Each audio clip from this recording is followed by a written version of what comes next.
Hello everyone, welcome to Neutron. So as we all know that the SBI exams are just around the corner, so we need to be better prepared for the coming examination. So in today's session we will see how to attempt the SBI clerk pre-English section. So let's begin with the today's session. Okay, so what will be the strategy for attempting the questions that will be coming in the examination? Okay, सो अगर हम देखते हैं तो वहाँ पे total जो English section होता है वो छः डिफरेंट टाइप्स के क्वेश्चंस उसमें पूछे जाते हैं, ठीक है। और सबका एक अलग इम्पोर्टेंस है, एक अलग महत्व है, ठीक है। तो हम देखते हैं कि किस किस टाइप के क्वेश्चंस पहले पूछे जाते हैं, ठीक है। तो पहला क्या बोल रहा है, identify the sentences in which the word is grammatically and contextually correct, ठीक है। तो दिया रहेगा आपको एक वर्ड दिया रहेगा, ठीक है। फॉर एग्जांपल होस्टाइल दिया रहेगा, उस वर्ड पे 3 सेंटेंसेस बने होंगे, ठीक है। और वो वर्ड जो है वो हर एक सेंटेंस में अलग अलग तरीके से यूज़ किया रहेगा, क्योंकि हमें पता है कि किसी भी एक वर्ड को हम डिफरेंट तरीके से हम उसको यूज़ कर सकते हैं। तो वो आपका चेक करता है कि आपको क्या उस वर्ड का नॉलेज है और आपको पता है कि वो वर्ड को कैसे कैसे यूज़ किया जाता है, ठीक है। तो ये बहुत ही इंपॉर्टेंट रहता है, ठीक है। ये कभी 3 नंबर के भी क्वेश्चंस रहते हैं या 5 नंबर के भी क्वेश्चंस जनरली हमें देखने को एग्जाम में मिलते हैं। बट हम on the basis of the previous year examination, जो प्रीवियस ईयर एग्जामिनेशन में जो एसबीआई क्लर्क का जो पेपर आया था उसके बेसिस पे जो मैंने उठाया है, ठीक है, कि किस टाइप के क्वेश्चंस कितने कितने नंबर्स के आ रहे हैं, ठीक है। तो उस बेसिस पे हमने जब देखा तो हम देख रहे हैं कि 2 से 3 क्वेश्चन उसमें से पूछे गए हैं, ठीक है। और हमें क्या है इसमें क्या होता है कि ये जो होता है इजी लेवल का होता है, इजी टू मॉडरेट लेवल का होता है, ठीक है। अब नेक्स्ट क्या है, नेक्स्ट हम चेक करते हैं। तो यहाँ पे दिया हुआ है one of the 4 words highlighted in bold may be either wrongly spelled, inappropriate in the context of the sentence, ठीक है। तो बोल रहा है कि जो एक सेंटेंस दिया रहेगा आपको, ठीक है, उसमें 4 वर्ड्स दिए रहेंगे, वो बोल्ड में हाईलाइटेड रहेंगे, है ना। और हमें उसमें ये देखना है कि कौन सा वर्ड सही तरीके से ग्रामेटिकली करेक्ट है या कॉन्टेक्चुअली करेक्ट है, ठीक है। तो ये भी इजी टू मॉडरेट लेवल का रहता है अगर आपका अच्छा कमांड है वोकैबुलरी पर, ठीक है, और ग्रामर पे अगर आपका ठीक ठाक अगर कमांड है तो आप इसको इजीली कर सकते हैं। और हम देखते हैं कि एग्जामिनेशन में ये 5 नंबर के क्वेश्चंस पूछे जाते हैं, ठीक है। तो नेक्स्ट क्या है, नेक्स्ट हम देखते हैं कि आपका रीडिंग कॉम्प्रिहेंशन, ठीक है।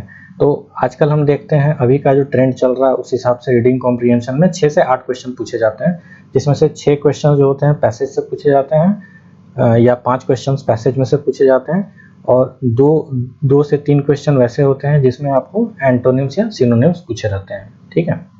तो ये भी डूएबल होता है, ठीक है, क्योंकि प्री लेवल का एग्जामिनेशन है तो बहुत ज़्यादा टफ नहीं देगा पैसेज आपको, बट फिर भी हम एक्सपेक्ट कर सकते हैं कि इजी टू मॉडरेट लेवल का आपको पूछा जाएगा। ओके, सो नेक्स्ट क्या है, decide which of the sentence is grammatically correct और मीनिंगफुल, ठीक है। तो यहाँ पे क्या रहेगा कि आपको दिया रहेगा, आपको 5 सेंटेंस दिया रहेगा, ये एक समझ लीजिए कि ये पैसेज से उठा के दिया रहता है, ठीक है। और आपको ये देखना है कि उसमें क्या रहता है कि चार जो सेंटेंसेस जो दिए रहेंगे, ठीक है, तो वो बहुत ही कोहेरेंट तरीके के रहेंगे, वो एक तरीके के रहेंगे, उनका एक लगेगा आपको पढ़ने पर कि हाँ ये एक मिलकर ये एक पैसेज का पार्ट है। बट उसमें से एक ऐसा रहेगा सेंटेंस जो ऑड रहेगा, वो बिल्कुल थोड़ा हट के कुछ बात करेगा या थोड़ा सा दूसरे डायरेक्शन में जाके बात करेगा, तो वो एक्चुअली क्या होता है कि वो डायरेक्ट पैसेज से रिलेटेड नहीं होता है, ठीक है। तो आपको क्या करना है, उसमें फाइंड आउट करना है कि वो कौन सा ऐसा सेंटेंस है, ठीक है। और इस टाइप के क्वेश्चंस हम देखते हैं जनरली कि 5 से 6 क्वेश्चंस पूछे जाते हैं, ठीक है। तो अब नेक्स्ट क्या है, पैराजम्बल्स। पैराजम्बल्स में हमने काफ़ी वेरिएशंस देखे हैं आज तक, अभी जो करंट ट्रेंड चल रहा है तो पैराजम्बल्स में काफ़ी बदलाव आ गया है, ठीक है। तो पहले कैसा होता था कि 5 से 6 सेंटेंसेस दिए रहते थे और हमको उन्हें सही करके उन्हें एक सीक्वेंस में हमें अरेंज करना होता था।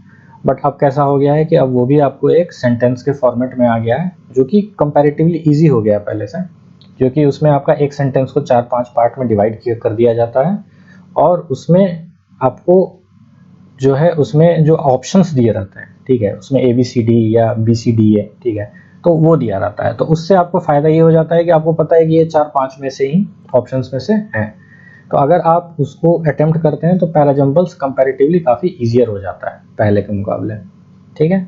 उसके बाद हम आते हैं नेक्स्ट क्या है, क्लोज टेस्ट पे। तो क्लोज टेस्ट में हम देखते हैं कि जनरली हम अभी तक मैंने जो भी एग्ज़ाम दिया है तो मैंने देखा है कि 5 क्वेश्चंस तो रहते ही रहते हैं क्लोज टेस्ट से।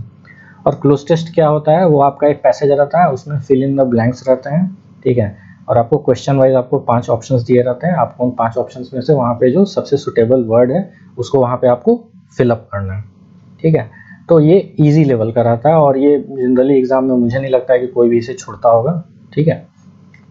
तो अब हम देखते हैं कि जब हम एग्ज़ाम दे रहे हैं तो हमें क्या सीक्वेंस में, हमें ऑर्डर में, क्या किस ऑर्डर में हमें उस पेपर को, इंग्लिश के सेक्शन को अटेम्प्ट करना चाहिए।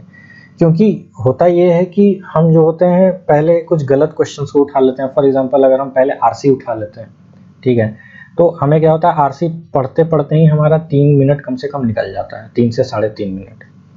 और उसके बाद फिर अगर आपको रीडिंग कॉम्प्रिहेंशन समझ में नहीं आया तो वो क्वेश्चंस भी नहीं होंगे, और फिर क्या होगा, आप और ज़्यादा पैनिक कर जाओगे एग्ज़ाम में। और उसके बाद फिर क्या होगा कि आपको जो आता है वो भी आप अच्छे से नहीं करके आ पाओगे। तो जो इंग्लिश सेक्शन है उसको अटेम्प्ट करने का मेरा जो अपना तरीका है, जो मैं अपने एक्सपीरियंस से अभी तक सीखा हूँ, तो पहले मैं जो करता हूँ, पहले जब एग्ज़ामिनेशन स्टार्ट होता है तो सबसे पहले मैं क्लोज टेस्ट पे जाता हूँ। क्लोज टेस्ट पे क्यों जाता हूँ, क्योंकि वो ईजी मार्क्स होते हैं, ठीक है। उसमें मुझे लगता है कि अगर एक एवरेज स्टूडेंट है तो वो पाँचों में पाँचों क्वेश्चन सही करके आएगा, उसमें गलत होने की संभावना नहीं होती है। बट कुछ वीकर स्टूडेंट्स भी होते हैं जिनका इंग्लिश पे उतना अच्छा कमांड नहीं होता है, तो वो उस टाइप के स्टूडेंट्स भी 3 क्वेश्चंस तो जरूर सही कर ही देते हैं, ठीक है, क्योंकि ये स्कोरिंग टॉपिक होता है, ठीक है। तो पहला हमारा जो प्रायोरिटी होगा वो क्लोज टेस्ट पे होगा, ओके। ये हमारा पहला प्रायोरिटी रहेगा, सबसे पहले हमें क्लोज टेस्ट करना है, ठीक है। उसके बाद फिर क्या करना है, ये वाला पॉइंट हम करेंगे जिसमें 2 से 3 क्वेश्चंस आते हैं, उसमें एक वर्ड दिया रहेगा और उस वर्ड को तीन सेंटेंसेस में यूज किया रहेगा। एक सेंटेंस उसमें हो सकता है गलत रहेगा या 2 सेंटेंसेस गलत रहेंगे, तो आपको सही वाला जो है आपको चुनना है, ठीक है। तो ये क्या रहता है, आपका अगर वोकैब पे अच्छा कमांड है, ठीक है, अगर आप काफ़ी रीडिंग हैबिट में आप बहुत ज़्यादा हो, ठीक है, आप न्यूज़पेपर्स रेगुलर बेसिस पे पढ़ते हो या आर्टिकल्स आप रेगुलर बेसिस पे देखते हो, तो ये वाला आपका जो टॉपिक है ये डिफ़िकल्ट नहीं होने वाला है, ठीक है। तो यहाँ से आप इजीली 2 नंबर आप उठा सकते हो, ठीक है, 2 से 3 नंबर आप उठा सकते हो, ठीक है। उसके बाद फिर हम देखते हैं क्या नेक्स्ट क्या है। तो अब क्या आता है, एक हो गया आपका रीडिंग कॉम्प्रिहेंशन और एक हो गया आपका पैराजंबल्स, ठीक है। तो आप अगर आपका क्या है कि दोनों एक ही तरह के हैं, ठीक है, बट जिस टाइप से अभी एग्जाम में क्वेश्चंस आ रहे हैं तो उस हिसाब से मैं बोलूँगा कि आप पैराजंबल्स को पहले सॉल्व करिए, क्योंकि इसमें आप इजीली 5 नंबर आप उठा सकते हो, ठीक है। और उसके बाद फिर नेक्स्ट आप किस टॉपिक पे आओगे, रीडिंग कॉम्प्रिहेंशन पे आओगे, ठीक है। तो ये आपका 4th हो गया। अब रीडिंग कॉम्प्रिहेंशन में आपको ऐसा करना है कि रीडिंग कॉम्प्रिहेंशन को आपको अटेम्प्ट कैसे करना है ये समझना है, ठीक है। तो जब रीडिंग कॉम्प्रिहेंशन हम जब देखते हैं तो उसमें 2 से 3 नंबर आपके वर्ड से रिलेटेड होते हैं, जिसमें आपको वर्ड का एंटोनिम, सिमिलर या अपोजिट मीनिंग वाला आपको वर्ड खोज के देना है, ठीक है। तो आपको यहाँ पे सबसे पहले क्या करना है, आपको एंटो और साइनो जो है, आपको एंटोनिम्स और सिनोनिम्स, आपको ये दोनों सबसे पहले अटेम्प्ट करना है, इसको लास्ट के लिए नहीं छोड़ना है, ठीक है। तो यहाँ से आपको 3 नंबर इजीली आपको मिल जाएंगे, ठीक है। उसके बाद फिर रीडिंग कॉम्प्रिहेंशन पे अगर हम चलेंगे तो रीडिंग कॉम्प्रिहेंशन में हमें क्या करना है, रीडिंग कॉम्प्रिहेंशन को अच्छे से, रीडिंग कॉम्प्रिहेंशन का मैं रेगुलर बेसिस पे सेशंस करवा रहा हूँ और आगे भी मैं कोशिश करूँगा कि ज़्यादा से ज़्यादा रीडिंग कॉम्प्रिहेंशन का मैं आपको वीडियोज़ ला कर दूँ ताकि आप उसमें कंफर्टेबल हो सके, ठीक है। तो रीडिंग कॉम्प्रिहेंशन को छोड़ना नहीं है, बहुत लोग रीडिंग कॉम्प्रिहेंशन से बहुत ज़्यादा डरते हैं और वो रीडिंग कॉम्प्रिहेंशन अटेम्प्ट करना नहीं चाहते हैं, जो कि बहुत ही गलत है, ठीक है। आपको क्या है, आपको रीडिंग कॉम्प्रिहेंशन आपको करना ही करना है और आपको अपना स्पीड बढ़ाना ही पड़ेगा, ठीक है। आपको एक टारगेट लेके चलना है कि मुझे 2.5 से 3 मिनट, ज़्यादा से ज़्यादा 3.5 मिनट, उससे ज़्यादा नहीं, 3.5 मिनट के अंदर आपको रीडिंग कॉम्प्रिहेंशन एक बार रीडिंग डाल लेना है, स्किमिंग कर लेना है आपको, ठीक है। तो यहाँ पे क्या होगा कि आपका जो बचे हुए 5 क्वेश्चंस हैं उसमें से आपको क्या करना है, आपको जो क्वेश्चंस देख रहे हो, आपको जिन पे कॉन्फिडेंस है कि हाँ मुझे पता है कि ये सही ही है, ठीक है, तो उसी को करना है, ठीक है। सबको मत करिए, क्योंकि आप क्या होता है कंफ्यूजन में आप सोचते हो कि 5 क्वेश्चन है चलो हम मार देते हैं, बट उसमें होता क्या उल्टा हो जाता है, आपका 1.5-2 नंबर आपका घट जाएगा, ठीक है। तो उससे आपको फ़ायदा नहीं होने वाला है। हमें स्मार्ट टेक्निक यूज़ करना है, हमें स्मार्टली वर्कआउट करना है कि रीडिंग कॉम्प्रिहेंशन को कैसे वर्कआउट करेंगे, ठीक है। तो यहाँ से आप पकड़ लीजिए कि आप 2 या 3 क्वेश्चन तो आप यहाँ पे सॉल्व कर ही लेंगे, ठीक है। 2 या 3 नंबर के आप क्वेश्चन को सॉल्व कर लेंगे आराम से। तो यहाँ पे हम देखते हैं तो टोटल हम 5 से 6 नंबर के आप क्वेश्चंस को सॉल्व कर सकते हैं, ठीक है। तो ये आपका 4th रहेगा प्रायोरिटी, ठीक है। 5th क्या है देखते हैं। ओके, ये हो गया 1 ऑफ द 4 स्पेल्ड और इनअप्रोप्रिएट इन द कॉन्टेक्स्ट, ठीक है। इसको नहीं करेंगे हम, पहले इसको करेंगे, ठीक है। Decide which of the sentence is grammatically correct और मीनिंगफुल, ठीक है। तो इसको हम 5वें प्रायोरिटी पे रखेंगे, ठीक है।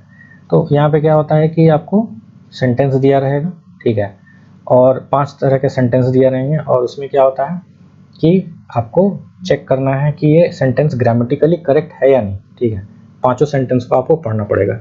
तो ये मैं 5th प्रायोरिटी पे इसलिए रख रहा हूँ क्योंकि इसमें क्या है कि इसमें टाइम बहुत ज़्यादा लगता है, लोगों को पढ़ने में समझने में समय ज़्यादा लगता है, ठीक है। और शायद हो सकता है कि आप एक रीडिंग में आप उसमें ग्रामेटिकल एरर को आप फाइंड आउट नहीं कर पाओ, ठीक है। तो इसमें से आपको अगर 2 से 3 क्वेश्चन होते हैं तो बहुत अच्छा, मैं मानता हूँ कि ठीक है, आपका काफ़ी अच्छा अटेम्प्ट रहेगा इसमें, ठीक है। और देखिए, हम जब एग्ज़ाम जब देने जा रहे हैं तो हमसे ये एक्सपेक्ट नहीं किया जाता है कि आप 30 के 30 क्वेश्चन को आप सॉल्व करो, ठीक है। आपसे ये एक्सपेक्ट किया जाता है कि आप मान लीजिए आप 25 क्वेश्चन अटेम्प्ट कर रहे हो, और अगर 25 में अगर आपका 95% एक्यूरेसी है, ठीक है, तो it is well and good. अगर आपका 25 क्वेश्चन में अगर आपका 100% एक्यूरेसी है, then it is very excellent, ठीक है। क्योंकि एवरेज स्टूडेंट जो है, जो इंग्लिश सेक्शन को अटेम्प्ट करते हैं, तो उनको क्या है कि उनको 18 से 19 से 20 नंबर, ठीक है, 18 से 20 नंबर के मार्क्स वो ले आते हैं, जो एवरेज स्टूडेंट होते हैं, ठीक है। 18 से 20 मार्क्स ले आते हैं एग्ज़ाम में, ठीक है, जो एवरेज होते हैं। और जो बहुत अच्छे होते हैं वो 23 to 25 मार्क्स के क्वेश्चन को आराम से ले आते हैं अपने एग्ज़ाम में, ठीक है। तो ठीक है, अगर आप बहुत अच्छे नहीं हैं, ब्रिलियंट नहीं हैं, तो आप 18 से 20 नंबर तो स्कोर कर ही सकते हैं अगर आप एवरेज स्टूडेंट हैं तो, ठीक है। बट ये भी होता है कि इंग्लिश सेक्शन बहुत लोग का पुअर भी होता है, तो उनका क्या रहता है कि वो अटेम्प्ट करते हैं 15-16 क्वेश्चन ही अटेम्प्ट कर पाते हैं, ठीक है, और उनको 9 से 10 नंबर उनको आते हैं, ठीक है। तो इनको इम्प्रूवमेंट की बहुत ज़्यादा ज़रूरत है। बट आप 18 टू, आपका टारगेट ये होना चाहिए कि अगर आप एवरेज स्टूडेंट है तो आपको 18 से 20 नंबर तो आना ही चाहिए, ठीक है। ओके, सो अब उसके बाद फिर हम 6th प्रायोरिटी पे किसको लेते हैं, इसको लेते हैं, ये आपका 6th प्रायोरिटी पे है, ठीक है। तो यहाँ पे क्या बोल रहा है, 1 of the 4 words highlighted in bold may be either wrongly spelled और inappropriate in the context of the sentences, ठीक है। तो समझ में आ ही रहा होगा कि क्या करना है इसके अंदर, ठीक है। एक वर्ड जो रहेगा आपको वो गलत लिखा हुआ रहेगा, ठीक है, या इनअप्रोप्रिएट रहेगा सेंटेंस के कॉन्टेक्स्ट में, तो आपको उसको फाइंड आउट करना है। तो आप अगर चाहें तो इसमें और इसमें आप स्वैपिंग कर सकते हो, आप इसको 5th प्रायोरिटी पे ले चल सकते हो और इसको 6th प्रायोरिटी पे ले जा सकते हो, ठीक है। मुझे लगता है कि यही ज़्यादा अच्छा रहेगा, इसको 5th प्रायोरिटी पे लिया जाए और इसको 6th प्रायोरिटी पे लिया जाए, ठीक है। तो इसमें क्या होगा कि आपका नंबर जो है, आपका मार्क्स जो है सबसे ज़्यादा मैक्सिमाइज हो पाएंगे, ठीक है। तो that's all for today's session. Thank you so much for your time and patience, and please do come and like, share and subscribe my channel, and don't forget to press the bell icon so that you can get regular updates about my upcoming videos.